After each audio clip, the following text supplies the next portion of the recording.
In case you haven't noticed, many episodes of this podcast have been about acting choices we can use to create our characters. We've shared the value of vocal pitch in our last episode, the beauty of pace, and making moments with beats or pause. The last of these tools in our toolkit is often overlooked and underappreciated. I'm talking about the writer's technical shorthand found in every script. That is punctuation. The title of this episode is Being Punctual, but that has to do with time. But you're already here, which means let's put a period on this introduction and exclaim, "This is Casting Actors Cast." It's time for another episode of Casting Actors Cast, insights for actors from a casting director. Here he is, your host, Jeffrey Dreisbach.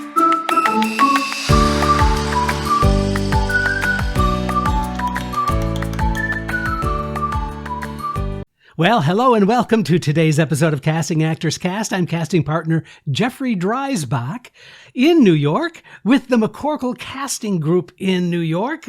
How are you? It's so nice to see you. I'm a casting partner with Pat McCorkle and have been with Pat in the company for about 14 years now. I started as an actor. I made my living as an actor, and then I transitioned into being a casting director.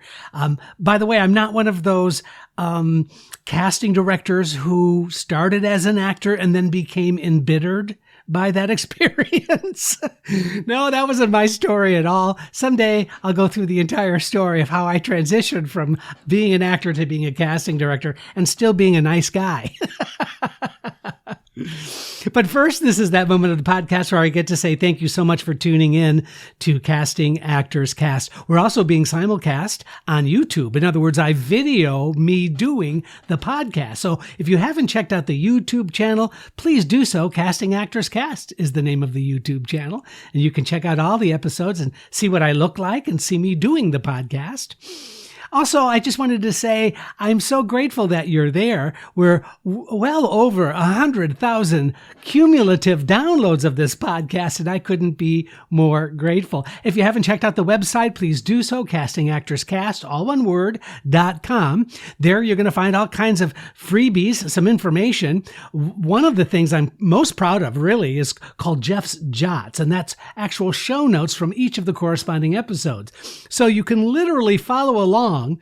It's sort of like a cheat sheet, I guess, but it's also a guide to help you really understand some of the points that I'm making on whether we're talking about the business of show business or whether we're talking about acting, whether we're talking about the emotional roller coaster ride that we're all on when it comes to being an actor or being in show business. But nevertheless, that Jeff's Jots are the actual show notes that I use when I do my podios, my podcast videos. So that's kind of useful. Also, there's a form right on the landing page. It says dive into the talent pool that asks for your name and your email.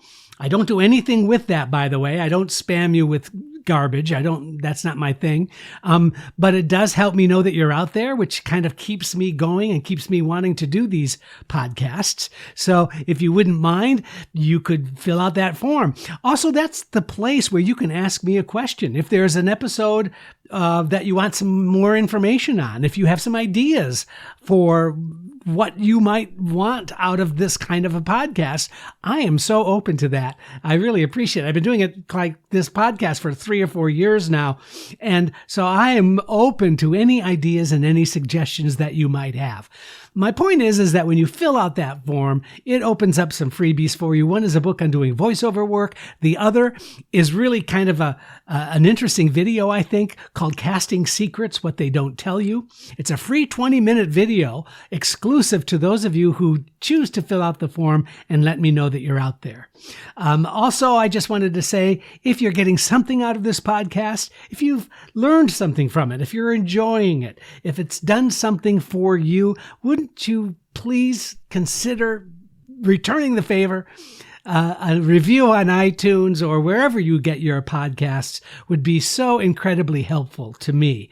As I see the numbers growing, it really does reinforce that we are a like-minded community of creative people just trying to slug it out and make it all work. So it would help me so much if you wouldn't mind leaving a review. Please, you could also, sign up. You could share this with other folks. And subscribe, of course. Subscribing is like the big deal too. Anyway, finally, my shout out to my good friends at Actors Connection, actorsconnection.com/New York. All kinds of classes and seminars and workshops that you might want to check out because they're all virtual, meaning no matter where you're listening to this, no matter what state in the country or what country in the world, because I know there are a lot of people who listen in Germany and Australia and Sweden. And you know what? It's so exciting and it's so much fun. But actorsconnection.com/New York, where you can literally work with working professionals in the industry in New York through Zoom classes. So that's kind of cool, kind of a lot of fun.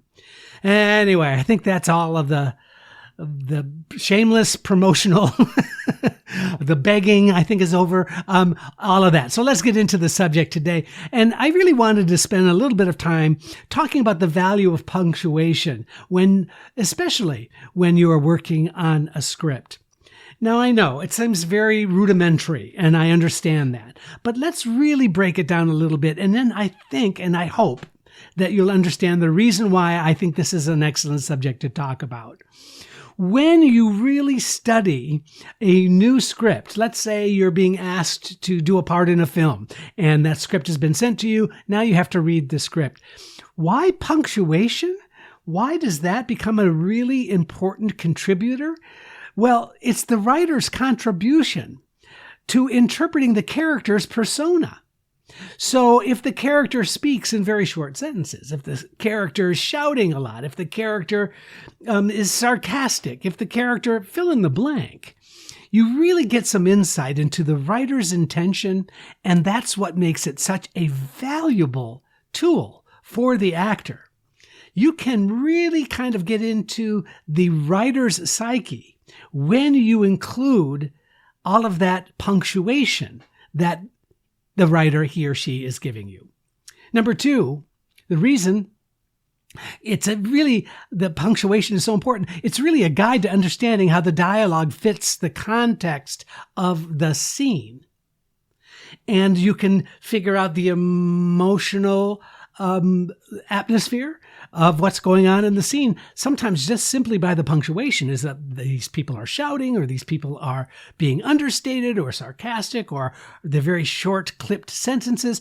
All of that really contributes to the overall mood and effect that the writer is trying to give you. So it does fit the context of the scene. Also, it demonstrates the rhythm of the story. It demonstrates the rhythm of the character. You can get a lot of character insight by just seeing how that character speaks. And punctuation, like I mentioned earlier, is the shorthand version of what the writer thinks the character should be about. So that's why punctuation matters. And punctuation matters for the following reasons. For example, let's take a few thoughts about some of the punctuation that I think sometimes is overlooked and not really paid attention to. One is the period. I know, sounds crazy, right? But think of the period as a complete beat, a new thought, or a gear change. And if you've been listening to the podcast, you know what I think about gear changes: pitch, pace, pause, punctuation. The gear change literally is how you go from one thought to another. And the writer is helping you establish those gear changes by providing you a period. Here's another punctuation that I think oftentimes is sort of ignored even sometimes. And I know this especially in auditions that I've seen, whether they're live auditions, we're doing live auditions now, or whether it's on a self-tape that's been submitted. But you know what? The comma is often overlooked. The comma is a thought shift. And the shift is not a complete transition to another thought. It really is an add-on to the main point. So think of the comma as sort of an interim and yet not quite finished part of the through line of what the character is saying. And so don't ignore those commas. They really can give you and provide you with the rhythm of the character, but also help you clarify the point that you're trying to make in your dialogue. And then, of course, there's the exclamation. When you see an exclamation point, that's an emotional and an energy demonstration. And so when you need to exclaim something, inherently, and most importantly, organically, what that character is feeling and experiencing. So make sure that the exclamation is within the choice that you would make as an actor, but it's also the character's intention to demonstrate a level of energy and a level of importance when that exclamation point is written. Now, of course, there's the ellipse being the ... The ellipse is really kind of an unspoken expectation, or it's a pause in the thought. And this is an excellent gear change opportunity as well. But when you see a ... it really is that the character hasn't just simply stopped talking, right? The character is still in thought and still sort of leaving what is unspoken to live in that moment, to live in that space. So if you see in the writing an ellipse, don't ignore it. Really do your best interpretive work to figure out what is being thought at the moment that you see that ellipse. Now, it's interesting that sometimes the writer will help you in the following ways. Sometimes you'll see italics. Sometimes the writer will give you italics in the dialogue. And that really simply is a unique interpretation, or you can think of it as a heightened focus. Or the other thing is a parentheses. Now, the parentheses occasionally is used to show the completed thought, but it's not being said. So does that make sense? So sometimes you're thinking, the writer's giving you something that you should be thinking, but you're not saying. So when I'm just going to, off the top of my head, I'm just going to give you the line, so I'm not doing anything later on tonight. Would you like to do something? Okay, so that's the line. But now if I phrase it in such a way of trying to make some sort of sexual innuendo, I'm not doing anything later tonight. Would you like to do something? Did you hear the ... Did you hear the parentheses saying, like, go to my place? See what I'm saying? So that's what sometimes, not all the time, but sometimes the writer is giving you the parentheses and giving you that non-verbal expression of what the character should be thinking. Subtext, if you will. So there are some methods to work with punctuation, some methods that can really help you not get overwhelmed by this, but really kind of just embrace this unique and interesting way to approach a script. One is to read the dialogue and the punctuation out loud. Does this make sense? So it's not just you saying the line, but it's you also out loud saying the punctuation.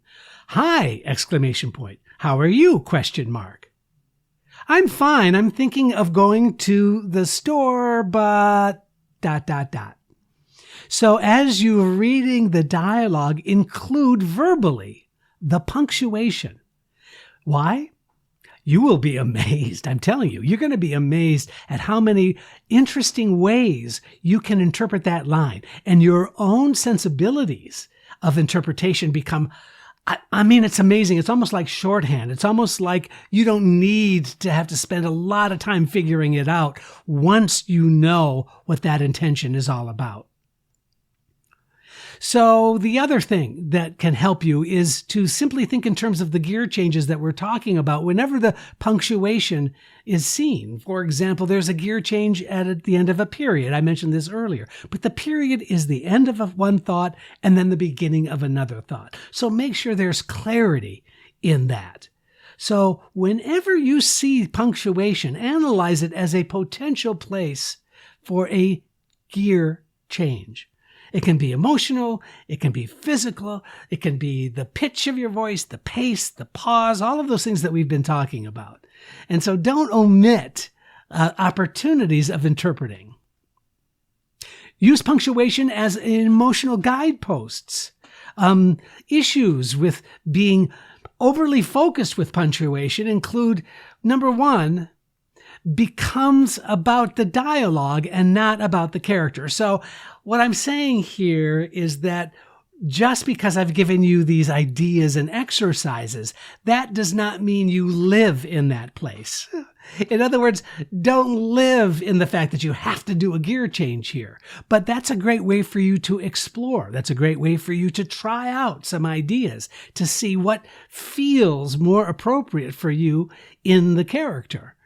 So many times when I make these suggestions, it becomes about the suggestion and not about finding the truth of what the character is driving for or going for. So don't make it about the dialogue and not about the gear change or not about the punctuation. Make sure that you incorporate it, you play with it, and then you do your very best acting. That's what I'm trying to talk about. Now, sometimes the punctuation actually can get in the way of the character. I've worked with some really amazing actors who oftentimes will ignore the punctuation completely just because their interpretation is just a unique and interesting way to approach the part. And it's not I'm making it sound like it's a manipulation or I'm making it sound like it's a falsehood. It's not. It's just that sometimes the punctuation doesn't really help. Now, the writer wrote it, and how much of an obligation do you have to honor what the writer wrote? Well, that's going to be your choice. But just be aware that sometimes that punctuation can get in the way. And what I'm trying to say overall is once the writer's intention is understood, it's important that you move into your own creative choices. Make sense? I'm good. I mean, good. I'm good. I'm good. Are you good? I'm good. So listen, no matter what you are working on, be it an audition, a classwork, or I don't know, just reading a new script, make sure you really invest in the technical shorthand the writer is providing you. Punctuation can offer valuable insight and meaningful understanding to the story being told. You're going to save yourself a lot of frustration by including these little symbols with your already creative process. Thank you so much for joining me. I'm Jeffrey Dreisbach. This is the patio called Casting Actors Cast. Bye-bye. Thank you for joining Casting Actors Cast. I'm Megan Grace Martinez.